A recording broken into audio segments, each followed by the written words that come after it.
दोस्तों साल 2014 में जब भारतीय जनता पार्टी सत्ता में आई तो सबसे ज़्यादा शॉकिंग की बात ये थी कि कांग्रेस जैसी स्ट्रॉन्ग पार्टी को इतना बुरी तरह से हार का सामना क्यों करना पड़ा, क्योंकि भारतीय जनता पार्टी का देश भर में उतना बोलबाला भी नहीं रहा था। और कांग्रेस जैसी पार्टी जो लगातार बहुत ही सालों तक हमारे देश पे राज्य करी है, कुल मिला के 50 साल से भी ज़्यादा केंद्र में रही है, ऐसी मजबूत पार्टी को इतनी बुरी तरीके से हार का सामना क्यों करना पड़ा। लेकिन सभी ने सोचा कि चलिए हार जीत तो लाइफ का एक पार्ट है एंड नेक्स्ट टाइम तो कांग्रेस सत्ता में आ जाएगी।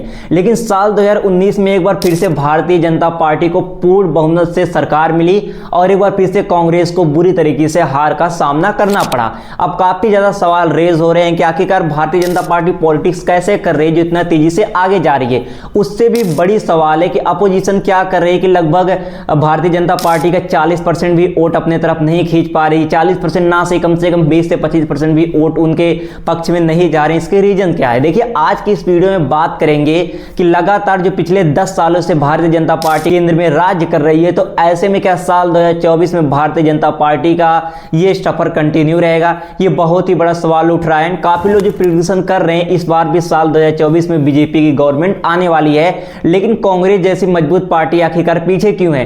क्या सच में कांग्रेस फिर से वापसी कर सकती है? क्या पिछले 10 सालों से चल रहा बीजेपी का सफर कांग्रेस तोड़ सकती है? आज की इस वीडियो में पूरी तरीके से डीप एनालिसिस एंड रिसर्च के बेसिस पर बात करेंगे कौन सी पार्टी कितना ज्यादा मजबूत है एंड किसके weak point and strong point क्या है, सारी चीजों के बारे में बात करेंगे। तो आप लोग वीडियो में एंड तक बने रहिएगा। चलिए आज की इस वीडियो को शुरू करते हैं। आज हमने मुख्यमंत्री से इस्तीफा दे दिया और जो सरकार थी उसको भी समाप्त करने का हमने आज गवर्नर साहब को दे दिया। क्यों उसको आपने उसको काउंटर ऑफिडेट डाला? लेना था और लेकर आपका इतना बहुमत है। अब तो पहले 330 334 थी, अपने तो 400 पार हो रहा है। আমাদের একটাও এমএলএ নেই, দুটো এমপি সিট মালদা একটা, মালদায় দুটো আমি তোমাদের দিচ্ছি, আমরা জিতিয়ে দেবো বললেন। देखिए भारतीय जनता पार्टी का अगर सबसे बड़े प्लस पॉइंट के बारे में बात करें तो वो है अपोजिशन में टूट, क्योंकि आपको पता है अगर आप युद्ध के मैदान में खड़े हुए हैं तो आप कितना भी कमजोर हो ये बात आपके प्रतिद्वंदी को नहीं पता लगना चाहिए, वरना आप युद्ध करने से पहले ही हार जाएंगे।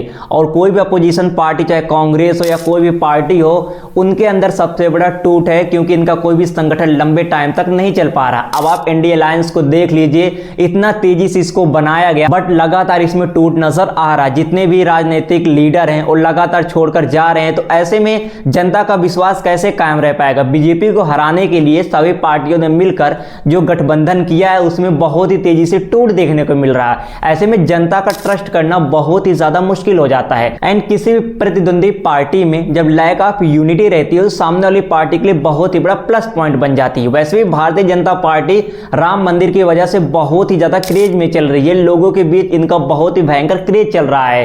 तो मेरे हिसाब से किसी भी संगठन को बनाना और उसको आगे लेकर जाना किसी भी पार्टियों के लिए बहुत ही ज्यादा जरूरी होता है, बीजेपी जैसी मजबूत पार्टी को हराने के लिए। कांग्रेस एक टाइम में बहुत ही स्ट्रांग पार्टी हुआ करती थी, अभी भी है, लेकिन साल 2014 के बाद इनका जिस हिसाब से बैड टाइम चल रहा है यह कहना बहुत ही ज्यादा मुश्किल है कि साल 2024 में कांग्रेस वापसी कर सकती है। इस वीडियो में अगर बात करते भारतीय जनता पार्टी के स्ट्रांग पॉइंट के बारे में तो सबसे बड़ा उनका स्ट्रांग पॉइंट है राजनीतिक दल में राम मंदिर हो गया। इसके अलावा बीजेपी लगातार हिंदुत्व को प्रमोट कर रही है। देखिए हिंदू मुस्लिम करना बहुत ही ज्यादा गलत है क्योंकि अखंड भारत सब चाहते हैं, लेकिन बावजूद इसके अगर आप एक राजनेता हैं, क्योंकि लीडर्स का झूठ बोलना, झूठे वादे करना एंड बड़े बड़े वादे करना ये उनके लिए आम बात होती, चाहे कांग्रेस बीजेपी कोई भी हो, क्योंकि कोई भी राजनेता आज तक सच नहीं बोला है। अगर आप जातिवाद का बहाना लेकर नहीं चलते हैं तो जिस भी पार्टी का सत्ता में आना होता है वो किसी पर्टिकुलर धर्म को या फिर पर्टिकुलर कुछ जातियों को सिलेक्ट करती है एंड उसी को ज्यादा सपोर्ट करती है, क्योंकि कोई भी पार्टी पर्टिकुलर सभी लोगों को लेकर नहीं चल पाती है। इसी को सबसे बड़ा पॉलिटिक्स कहते हैं। अब चाहे आप देश तोड़ने की बात करते हो, चाहे आप हिंदू मुसलमान की बात करते हैं, चाहे बीजेपी हो या फिर कांग्रेस या फिर कोई भी पार्टी हो, ये बहुत ही बड़ी बात होती है किसी भी पार्टी के लिए। एंड एक चीज आपने और नोटिस किया होगा कि बीजेपी लगातार देखिए मथुरा मंदिर को लेकर आगे कदम बढ़ा रही है। इसके अलावा वाराणसी को बहुत ज्यादा इंप्रूव करवा रही है।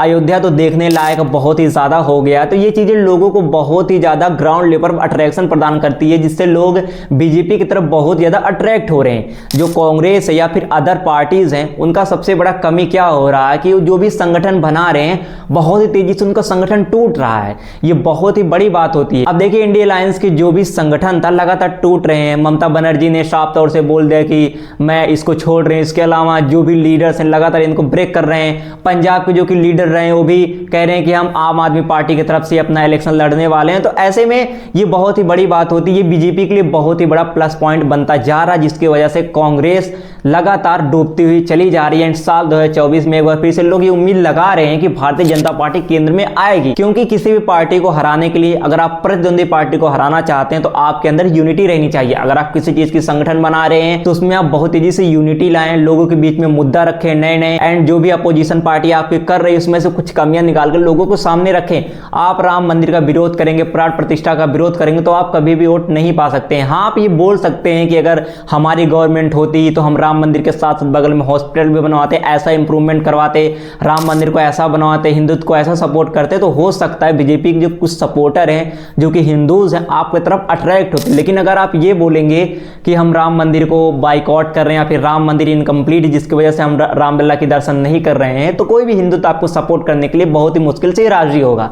आई होप आप लोगों को ये वीडियो के माध्यम जो भी मैं बताने की कोशिश किया आपको समझ में आया होगा। एंड वन थिंग मोर आपको बता दूं कि मैं यहाँ पर किसी भी पार्टी को सपोर्ट नहीं कर रहा हूँ। भारतीय जनता पार्टी या फिर कांग्रेस या फिर कोई भी गठबंधन हो, मैं यहाँ पर यह बात करना चाह रहा था कि कोई भी पार्टी हो, एक यूनिटी रहना, एक अच्छी तरीके से पॉलिटिक्स करना जो कि इंडिया के लोगों के साथ ग्राउंड लेवल पर वर्क कर सके, वो बहुत ही ज़्यादा ज़रूरी होता है। एंड पार्टिकुलरली यहाँ पर मैं किसी पार्टी को सपोर्ट नहीं कर रहा हूँ।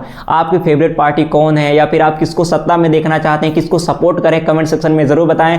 एंड आप मेरे बातों से एग्री करते हैं आप इन्हें कमेंट सेक्शन में यह भी बताएं। आज की इस वीडियो में बस इतना ही, मिलते हैं किसी और वीडियो में। अपना प्यार सपोर्ट बरसाते रहिए, चैनल को सब्सक्राइब करिए। Bye bye, take care.